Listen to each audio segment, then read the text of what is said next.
The perpetual dampness clung to everything. It was the smell of the earth itself, a heavy, moldering scent that seeped into the men's lungs and never left. Private Anselme Delacroix's calloused fingers were a testament to a life lived on the land, but in the trenches they were caked with a mud that was both soil and decay. He ran his right hand along the lip of the trench, the tremor in his grip a silent rebellion against his own control. He had tried to hide it, but Georges, his friend, saw everything. Georges Moreau, his face caked in mud, turned to him with a wry smile.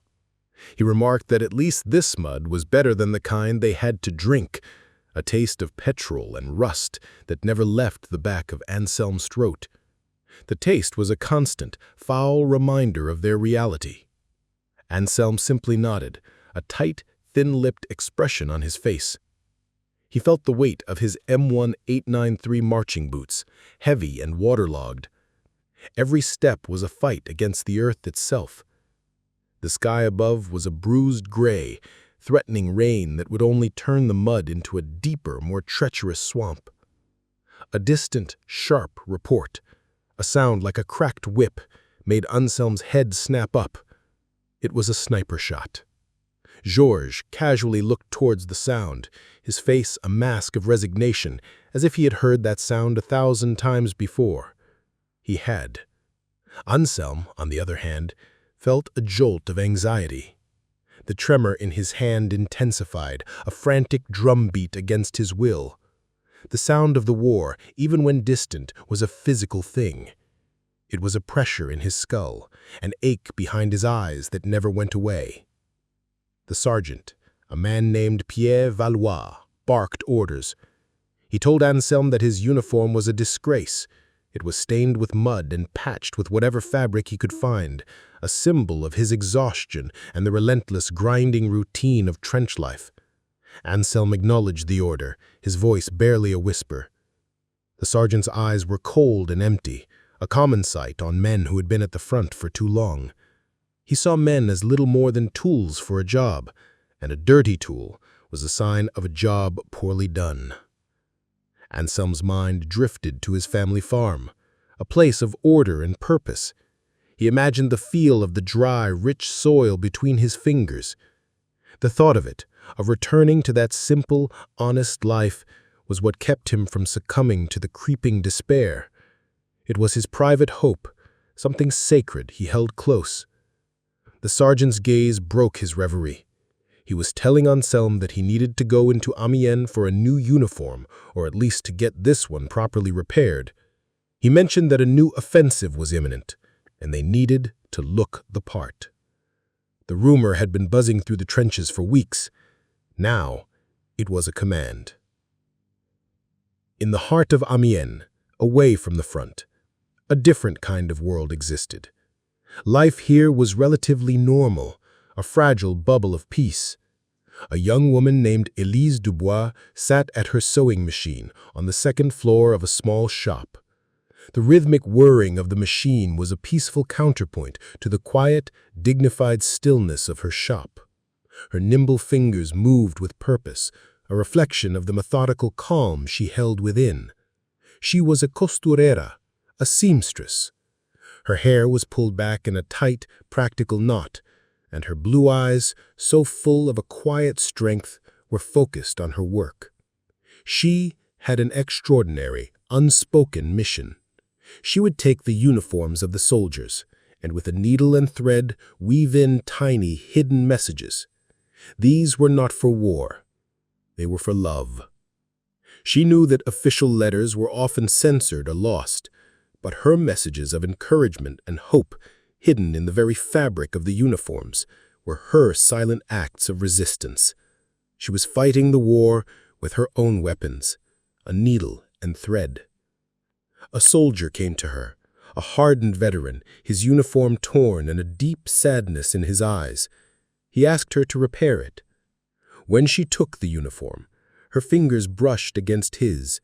She felt the roughness of his hands, a feeling that told a whole story of sacrifice and hardship. She promised she would have it ready for him.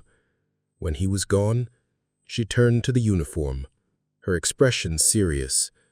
She began her work, seeing not just a tear in the fabric, but a tear in a man's life. She wove a tiny, secret message into the uniform's sleeve, a phrase of hope and a reminder of the life waiting for him at home. The soft hum of her machine was abruptly replaced by a deep, guttural sound, like a continuous groan of a waking giant.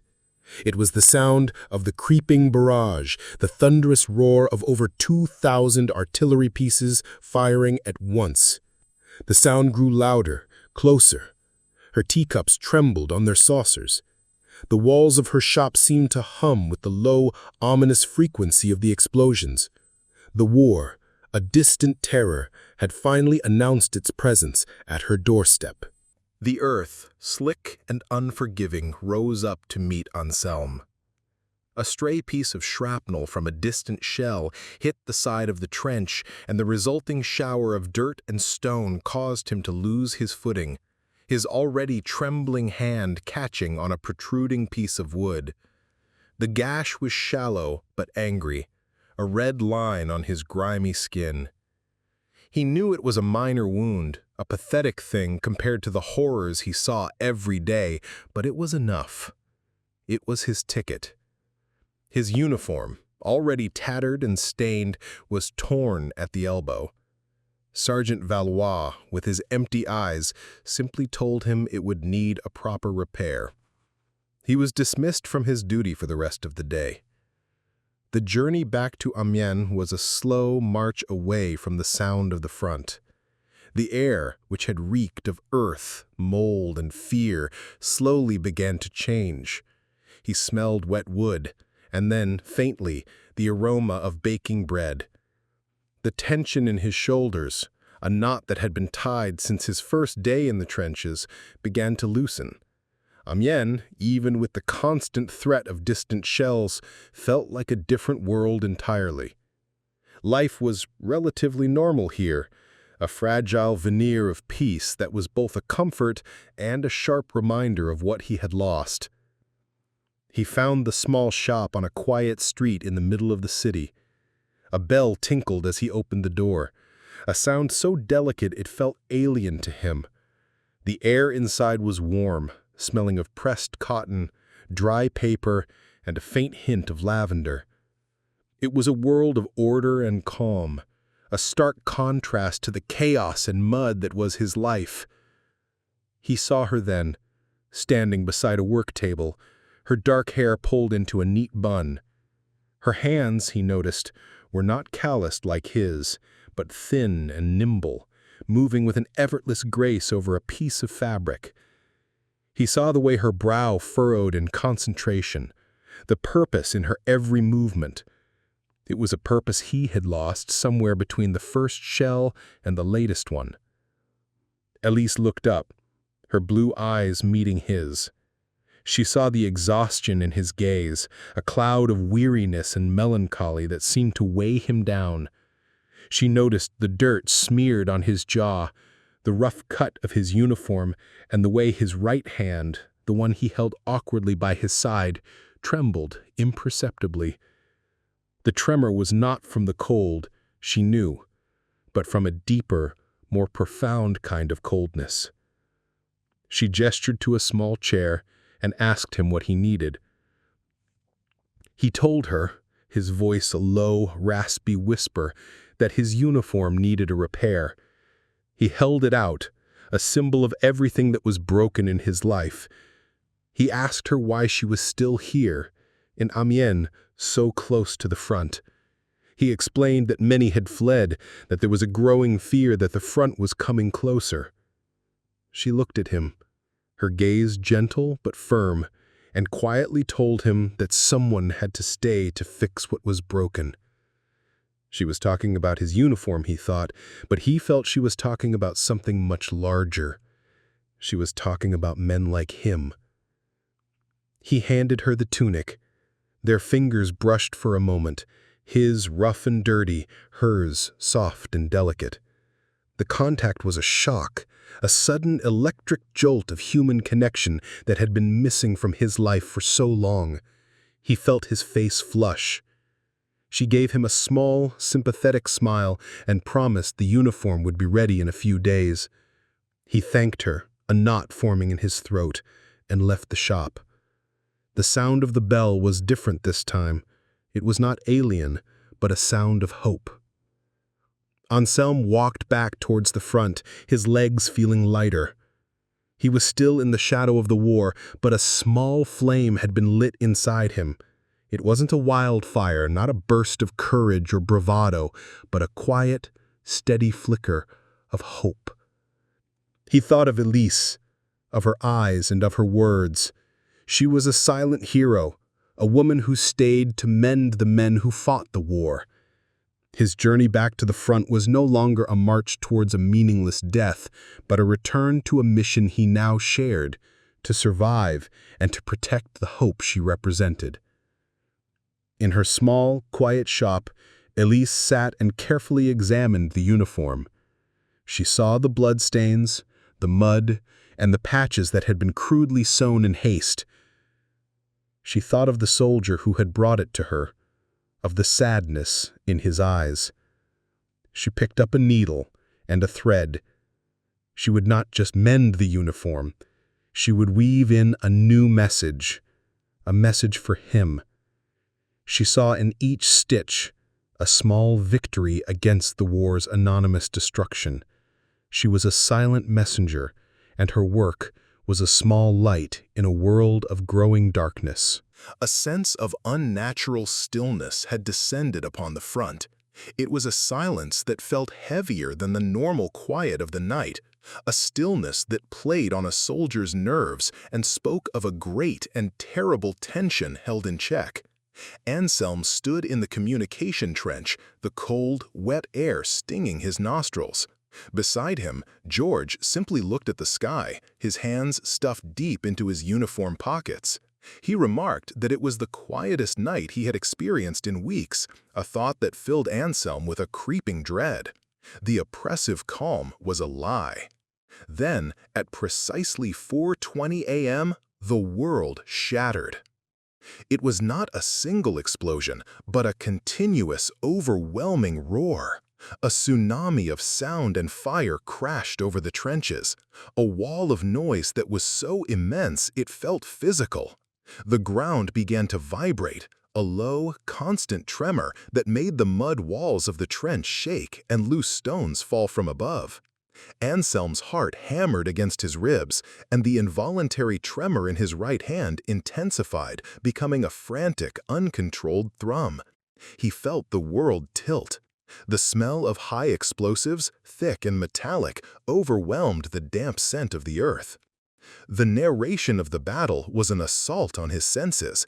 He could not think, could only feel. The roar of over 2,000 artillery pieces firing at once was a constant pressure, a physical weight on his mind. He found himself looking at the sky, which was a bruised purple, streaked with the angry red flashes of explosions. He saw the flashes of the guns behind him, the flashes of the shells landing far ahead. He felt a profound sense of unreality, a dissociation from his body. He was a man drowning in a storm of noise and fire. He had a job, a mission, but his mind refused to acknowledge it.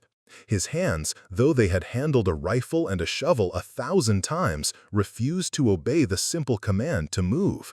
His sergeant's shouts were lost to the sound, his face a silent grimace of command. In Amiens, the peaceful rhythm of Élise's life had been a comfort, but now a deep, unsettling hum had begun to fill the city. She was in her small apartment above the shop, mending a tear in a simple tablecloth.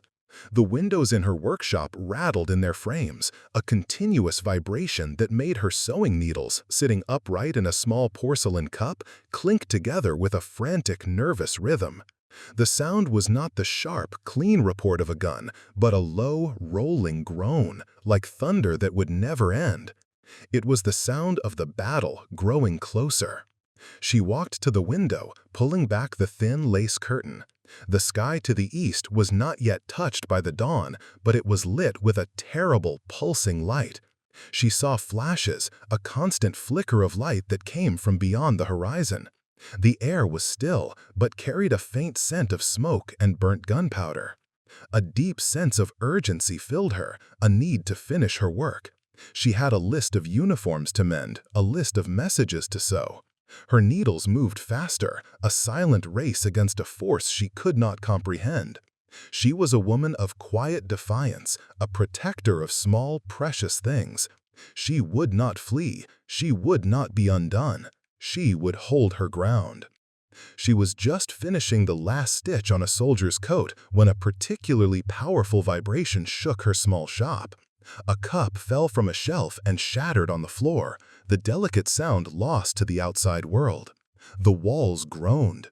She heard a deep crack above her head. The ceiling, old and tired, could no longer withstand the relentless pressure. It groaned, a long, drawn-out sound of surrender, and then gave way with a terrible roar. Darkness. An impossibly loud sound. And then, silence.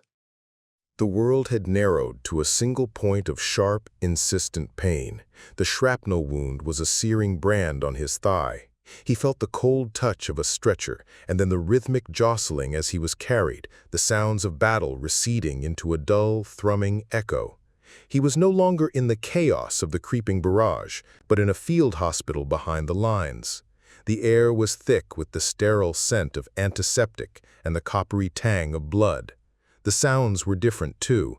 No explosions, but the muffled groans of men and the quiet clatter of medical instruments. The fluorescent glare of a hanging lamp was a jarring assault on his eyes, accustomed to the muddy gloom of the trenches.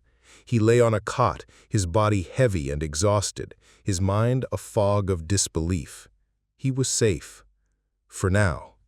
The sergeant, Pierre Valois, had found him in a shell hole, his face a grim, indifferent mask. He had looked at Anselme's wound and simply said that he was of no use to the company in this condition. The sergeant had commented that it was a foolish wound, a sign of inexperience, and then his voice had been lost in the noise of the advancing barrage.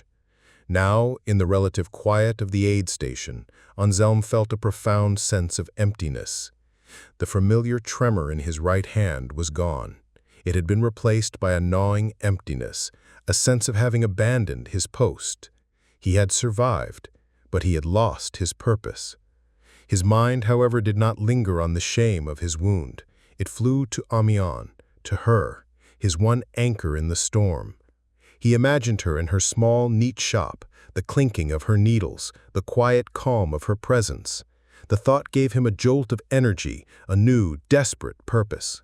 He had to see her. He had to know she was safe. The doctor had tried to reassure him, telling him he would be all right and that the city was a few kilometers away. But Anselme could still hear the distant rumble of the guns. He knew the war was not contained to the front. He slid from the cot, the movement sending a jolt of pain through his leg. He found his way out of the tent, blending in with the tired, wandering forms of other wounded men. The air outside was cooler, but still carried a scent of smoke and burnt cordite on the wind. He began to walk, a slow, limping journey towards the heart of the city. His mind was a frantic repetition of her name. Élise, Élise, Élise. He found the street. The shops were quiet, their shutters pulled down, the usual hum of life missing.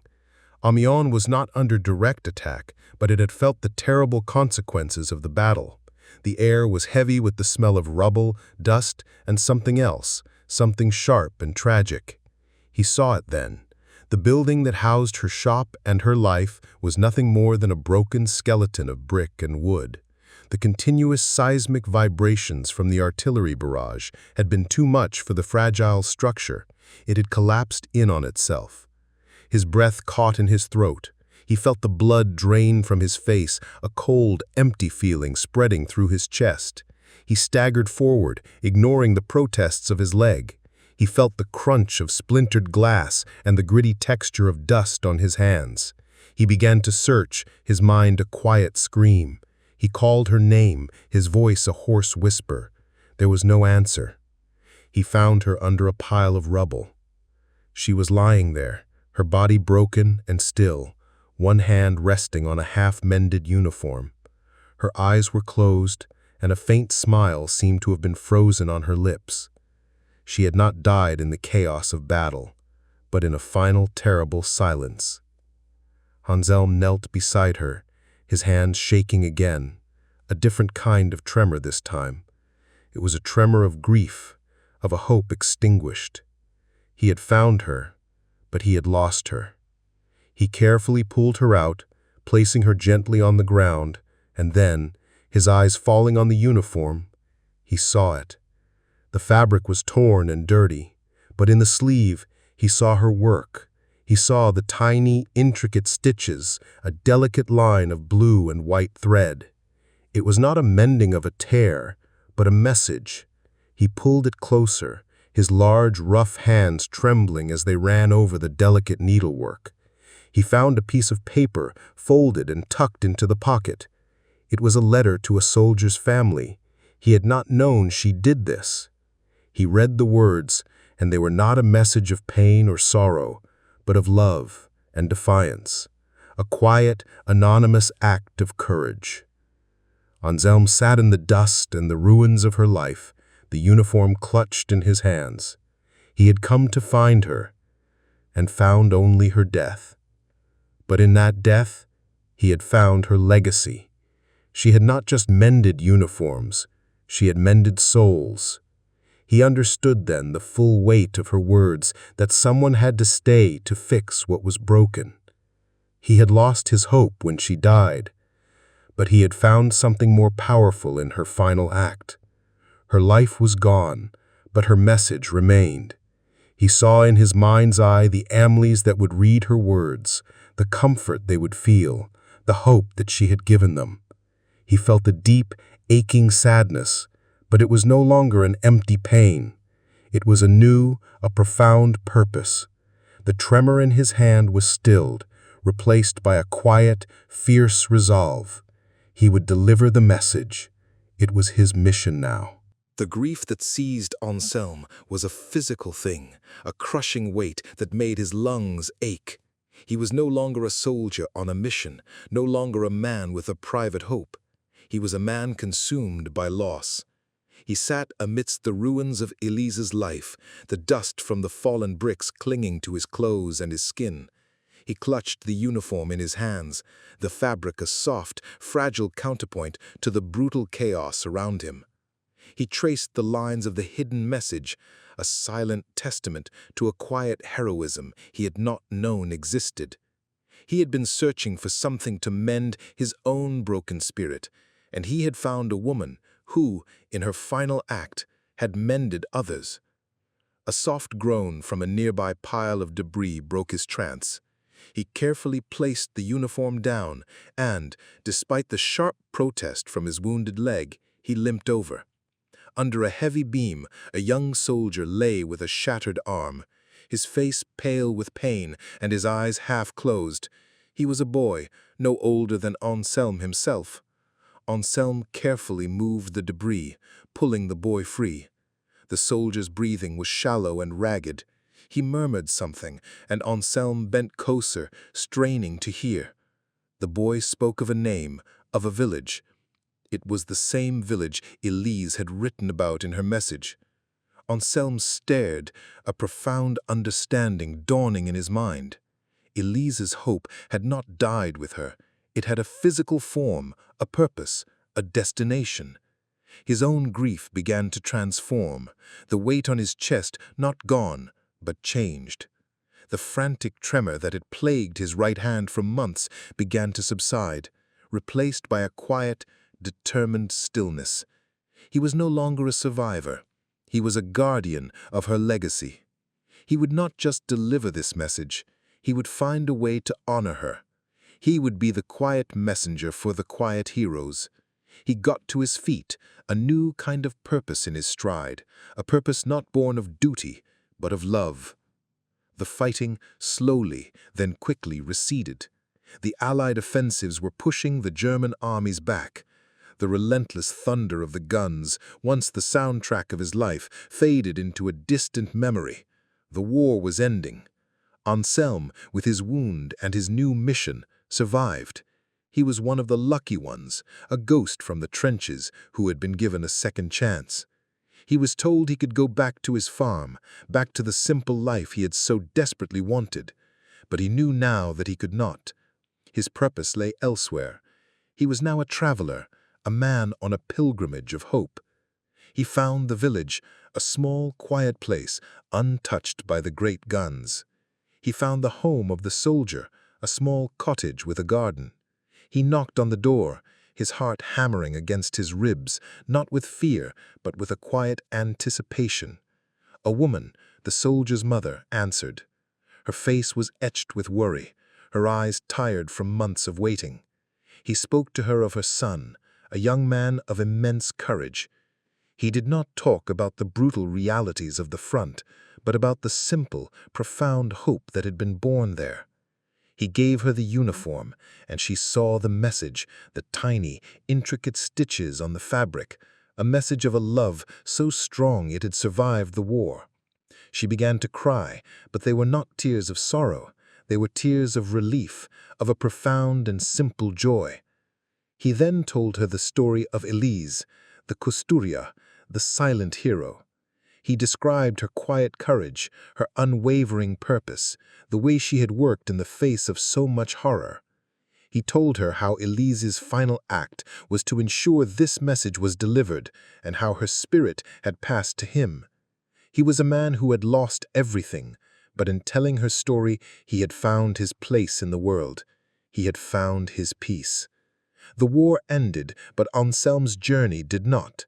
He returned to Amiens, where the city slowly began to rebuild. He dedicated his life to a new mission, to find the families of all the soldiers whose uniforms Élise had mended.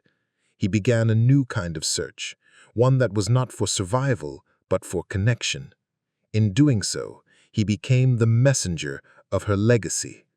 He traveled the country, a man with a quiet purpose, carrying the stories of small, forgotten acts of heroism.